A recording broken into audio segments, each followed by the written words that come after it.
Hello, dear viewers of my video. I hope you enjoy watching it and look forward to your feedback in the comments. I was still wearing the black dress from the funeral when I heard the words that would end my career. Your position has been eliminated. The sentence landed in the room like a stone in water, spreading silence in perfect circles until there was nothing but the hum of the air conditioner and the faint tap of my own shoes against the carpet.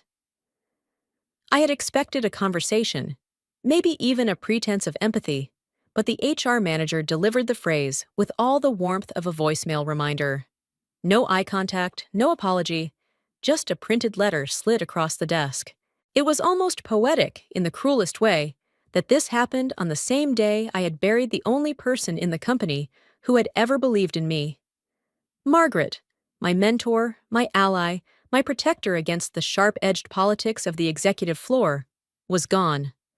Only hours earlier, I had stood at her graveside, clutching a damp tissue, pretending to listen to the priest, while all I could think was that without her, I was defenseless. And now, sitting across from HR, I realized how quickly the knives had come out. I didn't argue. I didn't cry. I didn't even blink. Because while they thought they were erasing me from the company ledger, I knew something they didn't. Margaret hadn't left me with kind words or trinkets to remember her by. She had entrusted me with something infinitely more dangerous, a client portfolio worth $5 million in annual contracts. No one else knew. Not the directors, not the partners, not even HR sitting smugly across from me. Margaret had slipped the files into my possession 2 weeks before her sudden illness, almost as if she had sensed what was coming. "You'll know what to do with these," she had whispered, her voice thin from the chemo treatments. I didn't ask questions. I just nodded. Because when Margaret handed you something, you accepted it like gospel. The paper in front of me was nothing more than a formality. In light of restructuring, operational redundancy, effective immediately, I signed my name with a steady hand, slid the pen back across the table, and thanked them for their time. The HR manager looked almost disappointed that I didn't beg or protest. I suppose they had been expecting a performance, maybe even a tearful scene they could whisper about later. Instead, I stood, adjusted the strap of my handbag, and walked toward the glass doors with the kind of composure I didn't even know I still had. When I stepped back into the main office, every pair of eyes turned toward me. Some were curious, others gleeful. A few carried that sick satisfaction people get when they watch someone else's life unravel. I could hear whispers already forming, the unspoken question of whether I had been caught doing something wrong, whether I had finally failed in a way they had always secretly hoped I would. I didn't give them the satisfaction of a reaction. I simply smiled, a faint, almost polite curve of the lips, and walked past their desks like a guest leaving a party that had gone stale hours ago. I could feel their stares burning into my back as I pushed through the exit, but not one of them dared to stop me. Outside, the city was loud, alive, oblivious. I let the door close behind me and breathed air that felt sharper, colder than it had that morning. It hit me then that I was free, but also in possession of something that made freedom dangerous. Because those $5 million in contracts weren't just paper. They were relationships, trust, promises Margaret had cultivated and then quietly transferred into my hands. And the executives inside that building had no idea they existed. As I walked down the sidewalk, I realized something that almost made me laugh. They thought they had fired me, but in reality, I was the only one walking away with the company's most valuable asset. And that was when the inevitable began. 6 months ago, Margaret called me into her office late on a Tuesday evening. The office was nearly empty by then, with most of the staff already gone. The hum of the fluorescent lights above her desk filled the silence, and I could see that she had locked the door behind me. Margaret wasn't the kind of woman who locked doors unless something serious was about to be said. "Sit down, Lila," she said softly. Almost too softly for the sharp, commanding woman I had known for years. She looked pale, her skin pulled tighter across her cheekbones, and for the first time, I noticed how much weight she had lost. Her hand trembled slightly as she pushed a folder across the desk toward me. I sat, feeling my heart race. "What's going on?" I asked. She leaned back in her chair, exhaling heavily, like she'd been holding this moment in for weeks. "I don't have much time left.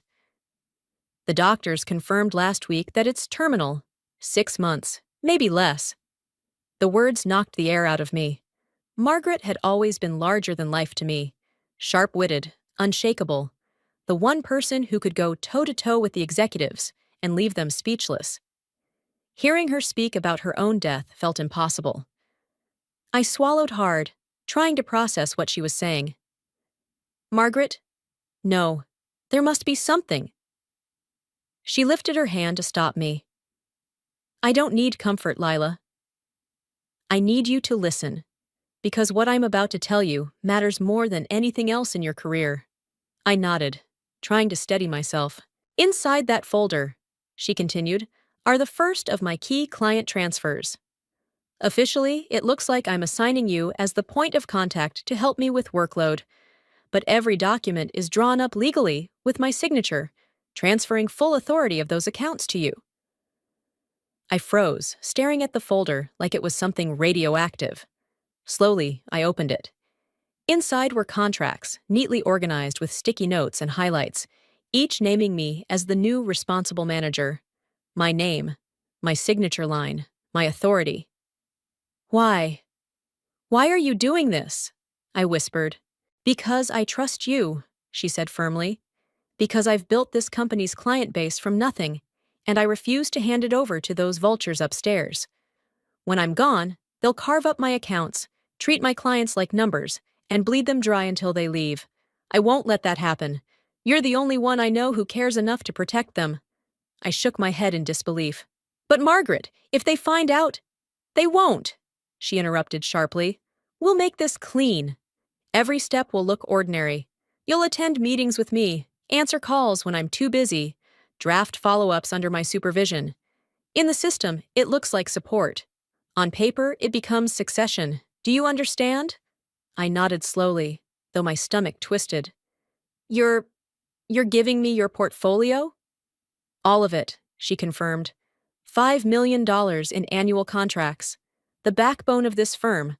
The weight of her words pressed down on me. I had worked for years to build trust with clients, but Margaret's accounts were on another level entirely. Prestigious, long-term, the kind of names that made or broke careers. And she was just handing them to me. "I don't know if I can—" "You can." She cut me off again, her voice firmer now, the Margaret I knew surfacing for a moment. "I've watched you for years. You're smarter than you give yourself credit for, and you have something the executives here will never understand. Loyalty. You don't see clients as numbers. That's why they'll stay with you. That's why I'm doing this." I sat in silence, flipping through the documents, my hands trembling, as I saw my name again and again in places where hers used to be. Finally, I looked up. "What happens when you're gone?" Her eyes softened, and for a brief moment, I saw not the fierce executive, but the tired woman underneath. That's when the real struggle begins. The moment I'm buried, the company will descend like vultures. They'll restructure, they'll reassign, and they'll try to erase me. And you— She paused, locking eyes with me. "You'll be their next target. They'll underestimate you at first. They'll think you're weak. That's your advantage. But once they realize what you have, they'll come for you." The words chilled me. "What do I do then?" "You do exactly what I've taught you. You keep quiet. You let them underestimate you. And when the time is right, you use what I'm giving you. Not for revenge, not for ego, for survival." I wanted to cry, to tell her I didn't want any of this if it meant losing her. But Margaret hated tears. So instead, I straightened my back and nodded. "I'll protect it. I promise." She smiled faintly, the corners of her lips twitching upward. "That's why I chose you." For the next 6 months, we carried out her plan in plain sight. To everyone else, I was simply assisting her, answering calls when she was in treatment, drafting reports under her supervision, attending meetings as her shadow. No one questioned it, because Margaret always had a way of making everything look natural. She signed every document transferring authority to me. She ensured each client had my number saved in their phones, telling them, "If you can't reach me, call Leela. She knows your business as well as I do." And little by little, the balance shifted. What looked like ordinary help on the surface was, in reality, a clean legal transfer of her empire. The last time we spoke before she went into the hospital for good, she looked frail, her voice weaker than I'd ever heard it. But her eyes were sharp, steady, unflinching. "Remember, Lila," she whispered, "they'll think they've won when they push you out. They'll think you're powerless, but you'll know the truth. You'll have what they want. That's when everything will change." I squeezed her hand, fighting the lump in my throat. "I'll be ready," she smiled, almost proudly. "Good girl." That night, as I left the hospital, the weight of her words pressed on me more than ever. I wasn't just inheriting clients. I was inheriting a war. And Margaret was right. The moment she was gone, the vultures would circle. But what they didn't know was that she had already armed me with the only weapon that mattered. The first time I called Vernon Hutchins, I was shaking so badly I had to steady my hand on the desk before dialing. He was one of Margaret's most important clients, the kind of man who could make or break reputations in the industry. I'd spoken to him before, but only in Margaret's presence, always as her assistant, her shadow, never as the main voice on the line. "Mr. Hutchins?" I asked when he picked up, my voice quieter than I intended. "Lila?" he replied, sounding surprised but not displeased. "Where's Margaret?" "She's unavailable this week," I said carefully, using the phrasing Margaret had coached me on. "She asked me to follow up on the supply projections we discussed last month. She mentioned you had concerns about your distribution timelines." There was a pause, long enough for my pulse to quicken. Then he exhaled. "You know about that?" "Yes," I said, flipping through Margaret's notes, though I already knew the details by heart. "You've been facing delays with your Midwest routes. We have a few alternative carriers who can step in immediately. Margaret wanted me to make sure you didn't lose another week waiting." For the next 20 minutes, Vernon spoke more freely than he ever had before, explaining his frustrations, his financial constraints, even small personal details, like how his wife had been pressuring him to cut stress before his heart condition worsened. I listened carefully, making notes the way Margaret taught me, repeating his concerns back in his own words. When the call ended, Vernon said something that both terrified and thrilled me. "You're easier to talk to than Margaret sometimes. Don't let her know I said that." I hung up, staring at the phone, realizing what Margaret had meant all along. The transition didn't happen in the contracts first. It happened in the conversations. Over the following weeks, I repeated that process with every one of Margaret's clients.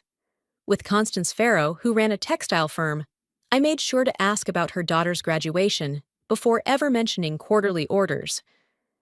When Elliot Marr, the brusque CEO of a packaging company, barked at me about missed deadlines, I stayed calm, asking questions until I discovered the real problem wasn't our deliveries, but his own warehouse mismanagement. He didn't admit it outright, but the silence on the line told me I'd hit the truth. Each call was more than business. It was trust building, brick by brick, layer by layer, until one day I realized they weren't calling Margaret anymore. They were calling me directly. From the outside, it still looked like I was just covering for her during treatment, a temporary backup, a diligent assistant. But in reality, I was becoming the main contact person for millions of dollars worth of business relationships, and no one inside the company seemed to notice. Except my colleagues. The gossip began small, whispered in break rooms, exchanged in side glances when I passed. "Why does Margaret always have Lila in her meetings? She's just an assistant, right? What's she doing sitting with the clients? I heard she's been signing things. Can assistants even do that?" I pretended not to hear.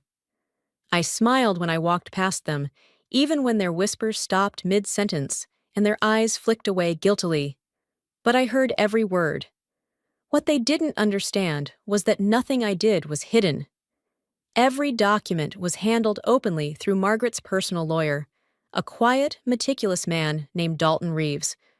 Dalton drafted the paperwork with precision, ensuring every transfer was legal, every signature authentic. When I signed as the responsible contact, it was all above board. If anyone had bothered to look closely, they'd see Margaret's name authorizing every step. But of course, they didn't look at the documents. They just looked at me. The first time my direct boss confronted me was 2 months into the transition. He called me into his office, shutting the door with a little more force than necessary. "What exactly are you doing with Margaret's accounts?" I kept my expression calm, though my palms were damp. "I'm helping her manage them while she's undergoing treatment. She asked me to handle follow-ups and client calls." He leaned forward across his desk. "Funny. Clients are mentioning you by name, not Margaret. You're showing up in reports. You're even copied on emails directly. Doesn't that sound a little unusual for an assistant?" I tilted my head, feigning mild confusion. "I'm not acting outside her instructions. Every step I take is under her approval. If you'd like, I can bring you the signed delegation forms from her lawyer." His eyes flickered. He hadn't expected that. "That won't be necessary," he muttered, leaning back in his chair. "Just keep in mind your position here, Lila." "Don't overstep," I nodded obediently, but inside, my chest was burning.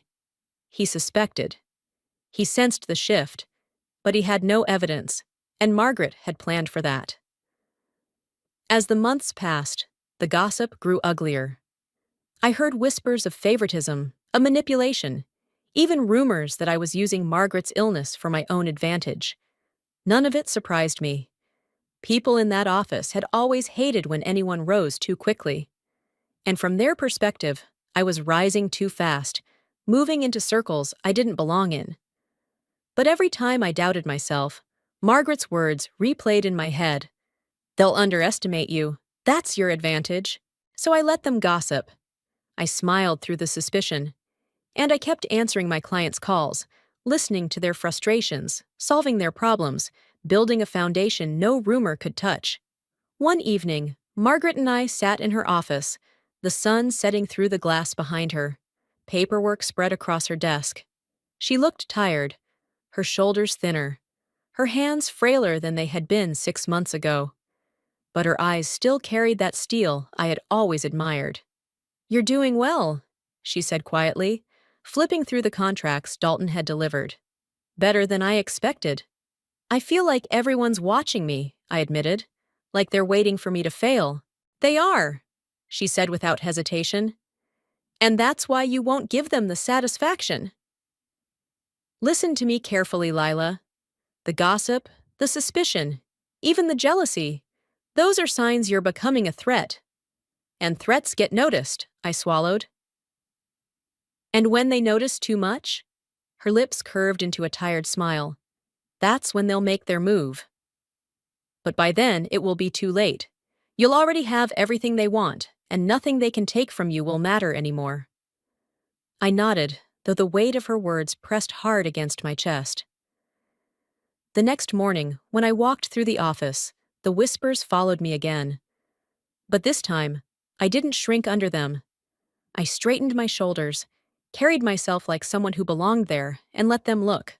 Because they didn't know the truth. They didn't know that Margaret's empire was already in my hands. One signature, one conversation, one carefully planned step at a time. And they didn't know that every move they made to undermine me only proved Margaret right. The struggle hadn't even begun yet. But when it did, I would be ready. The day after I walked out of the office for the last time, I opened a bank account in my own name. Not for my personal savings, but for the beginnings of something larger. By noon, I was standing inside a cramped government office, signing papers with a shaking hand. "Business name?" the clerk asked flatly, not looking up from her computer. "Veridi Consulting," I said, the name Margaret had suggested in one of our last conversations. She had chosen it carefully, knowing it sounded neutral enough to pass without questions, yet strong enough to command respect. Within 48 hours, I had what the company never expected me to have: a registered firm of my own. The office I rented was nothing like the glass-walled spaces of the company I had left. It was a single room above a bakery, with peeling paint on the walls and a smell of yeast and cinnamon seeping in through the vents. But when I set my laptop on the second-hand desk and pushed a chair into place, I felt something I had never felt in all my years at the old firm: freedom. For the first time, the clients I spoke to weren't Margaret's or the company's. They were mine, and the calls began almost immediately. "Lila," Vernon said when I answered the phone on my first morning, "I heard about Margaret. I also heard about you," leaving his voice lowered. "They tried to contact me this week, but I told them no. You're the only one who ever listened. I'll keep my business with you." Constance echoed the same sentiment in her precise, careful way. "The new manager they sent me didn't even know my daughter had graduated." He didn't ask. He just pushed numbers. "I don't want that. I want you, one by one." The clients chose me. Not because I had begged, not because I had undercut contracts, but because trust cannot be transferred with a signature. It has to be earned. And Margaret had known that all along. The first call from the company's lawyers came a week later. "This is Anthony Green, legal counsel for Braxton and Hale, representing your former employer." The man's tone was sharp, the kind used to frighten people into submission. "You are in possession of proprietary client relationships that belong exclusively to the company. Failure to comply will result in immediate legal action." I listened in silence until he paused. Then I answered in the calmest voice I could manage. "Mr. Green, all contracts were legally transferred through Margaret's personal lawyer. If you believe otherwise, I suggest you direct your claims to him." He sputtered for a moment, clearly not expecting me to stand so firm. "This could get ugly for you, Ms. Lila. You're young. You don't understand how expensive these battles become. We're willing to offer an alternative arrangement." "An arrangement?" "A consulting agreement. You keep the clients for now, but under the company's umbrella. We'll pay you a fee to act as liaison. It will look better for everyone involved." I almost laughed. They thought I could be bought back into the same system I had just escaped. "I'll decline," I said simply. "My lawyer will expect your paperwork, if you have any." Then I hung up before he could finish his threat. 2 days later, I was sitting in my little office when a knock sounded at the door. It was Evelyn, a colleague from my old department. She looked nervous, her eyes darting down the hallway before she stepped inside. "Close the door," she whispered. I did, motioning for her to sit. "What's going on?" She leaned across the desk, lowering her voice. "They're coming after you, Lila." "Harder than you think. Management has been holding meetings every morning about you. They're digging through your records, your emails, even your expense reports, looking for something to discredit you." My stomach tightened, but I kept my face steady. "What kind of things?" "Anything. They've already started spreading rumors that you tricked Margaret into transferring her clients while she was sick. They're telling people you manipulated her, that you took advantage of her condition." I felt heat rising up my neck. "That's a lie." "I know it is," Evelyn said quickly, "but they don't care about truth. They just need to plant enough doubt. And it gets worse. They froze Margaret's family payments last week. Her pension, her benefits, even the settlement her husband was promised. They told finance to review the disbursements. For a moment, I couldn't breathe. Margaret was barely in the ground, and they were already cutting off the family she left behind. "They want to show they own everything," Evelyn whispered, "that even her death belongs to them." I clenched my fists, the anger hot and raw in my chest. Up until then, I had been fighting for myself, for survival, for the empire Margaret had entrusted to me. But hearing this, I realized the truth. It wasn't just about me anymore. It was about her legacy. That night, I sat alone in my little office, long after the bakery downstairs had closed, the smell of bread gone cold in the air. I thought of Margaret, the sharp lines of her face, the way her eyes lit up when she spoke about protecting clients, the strength she carried even as her body failed. She had warned me this would happen. She had told me the vultures would circle, but I hadn't expected them to strike so viciously, so quickly, even against her family. I pulled the stack of contracts from my desk drawer, the ones Dalton had prepared, each signed with Margaret's unmistakable handwriting. I ran my fingers over the paper, steadying myself. "They think they can erase you," I whispered into the quiet room. "But I won't let them." The next morning, when Anthony Green called again, his tone more aggressive than before, I was ready. "You're making a mistake, Ms. Lila. You're a young woman with no resources, no support. This firm will crush you in litigation. Settle now, and you might salvage your career," I interrupted him, my voice firm and cold. "Mr. Green, let me make this very clear. Every document is airtight. Every transfer was signed under legal supervision. Every client relationship is mine by choice, not by theft. If you want to challenge that, speak to my lawyer. But if you call me again, I will consider it harassment." And for the first time, I heard hesitation in his voice. Later that day, I received another call, this time from Vernon. "They sent someone to me," he said, his tone sharp with anger. "Tried to convince me you were unstable, that you manipulated Margaret." "Do they think I'm an idiot? I told them if they contacted me again, I'd pull my other accounts too." One by one, the clients stood their ground, not because I asked them to, but because loyalty cannot be fabricated in a boardroom. It's built in the small details, in remembering a daughter's graduation, a wife's illness, a personal fear whispered during a late-night call. Margaret had known that. I had learned it from her. And now it was saving me. When Evelyn stopped by again a week later, she looked both nervous and relieved. "They're furious, Lila. The executives can't understand why the clients won't return. They're blaming each other, but they're also doubling down. They've assigned a team specifically to ruin your reputation. They've even started leaking false stories to industry contacts," I exhaled slowly, the anger in me solidifying into something sharper, colder. "Then we fight," I said. Evelyn looked at me carefully. "Are you sure you're ready for this?" "They'll stop at nothing," I met her gaze without flinching. "They made a mistake when they went after Margaret's family. This isn't just business anymore. This is war, and I don't lose wars that aren't mine alone." That night, for the first time, I didn't cry when I thought of Margaret. Instead, I felt her presence like steel in my spine, steadying me. I wasn't just protecting contracts. I was defending her name, her legacy, her empire. And I would burn the company to the ground before I let them take that from us. The attacks came harder after my clients refused to leave me. The company had always operated like a predator, circling, intimidating, waiting for weakness. But when intimidation failed, they grew reckless. Rumors turned into thinly veiled threats. Anonymous calls came late at night. A few clients even confessed they had been offered secret incentives to abandon me. That was when I realized I couldn't stand alone anymore. Margaret had prepared me for this, but she had also told me once, "You can't win a war without allies." I knew exactly who to call. Her name was Aria Linton, Margaret's former partner from the early days of the firm.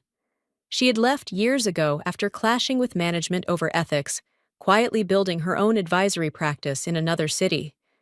Margaret had spoken of her often, always with a mixture of admiration and regret. "Aria has what I don't," she had once told me. "She doesn't compromise." Not ever. That's why they hated her. And that's why she survived. When I dialed Aria's number, my hands trembled. I hadn't spoken to her before, but I knew this was my only chance. "Aria Linton speaking," came the crisp voice on the line. "Aria," I began, forcing myself to sound steady. "My name is Lila. I was Margaret's protégé. She's gone now, but before she died, she transferred her clients to me.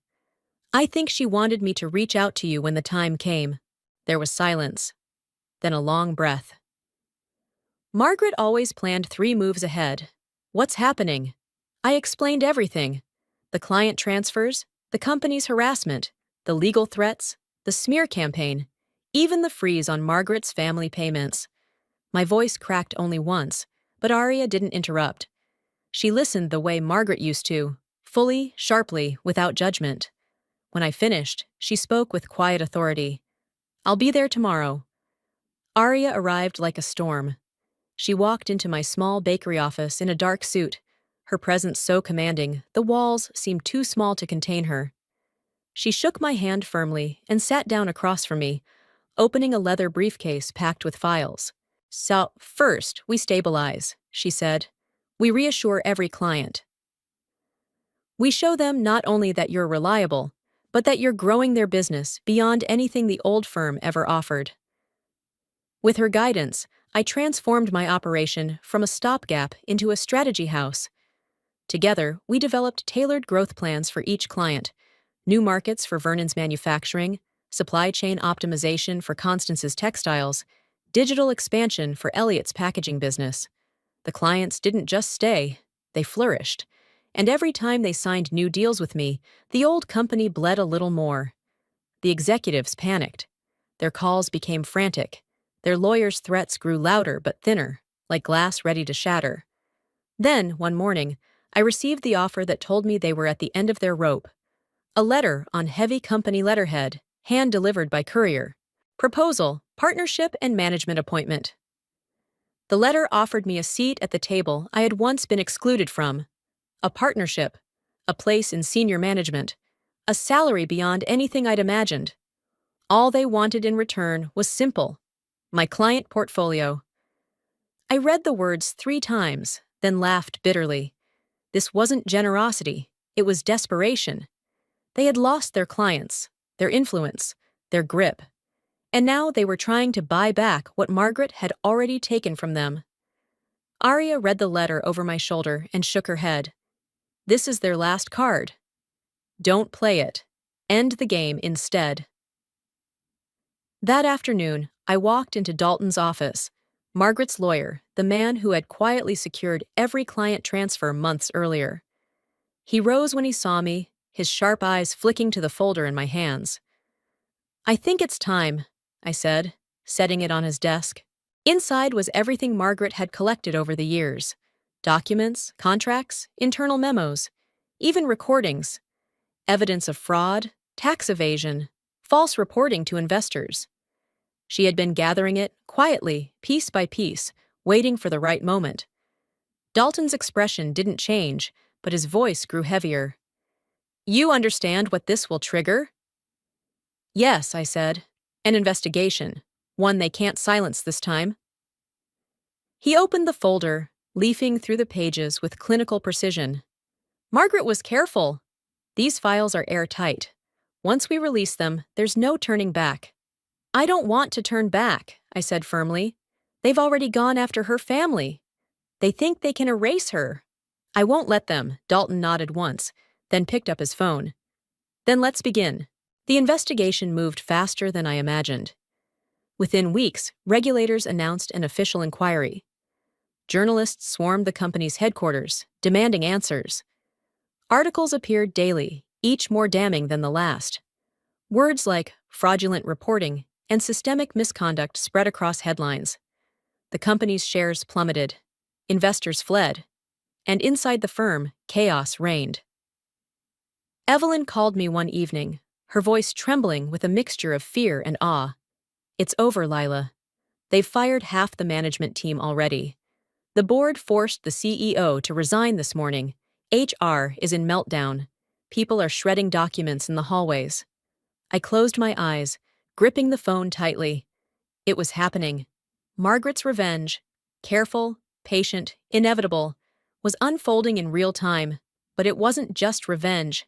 My clients thrived as the old company collapsed. Freed from the firm's rigid structures and hidden corruption, they embraced the strategies Arya and I built.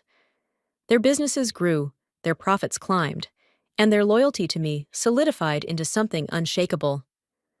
At night, I sat in my office, no longer just a single room above a bakery, but a growing space with new staff and new energy, and thought of Margaret. "They thought they could erase you," I whispered into the quiet. "But now, They'll remember your name every time they read the headlines. The final blow came 6 months after the investigation began. The firm released a desperate statement, announcing the dismissal of its entire senior management.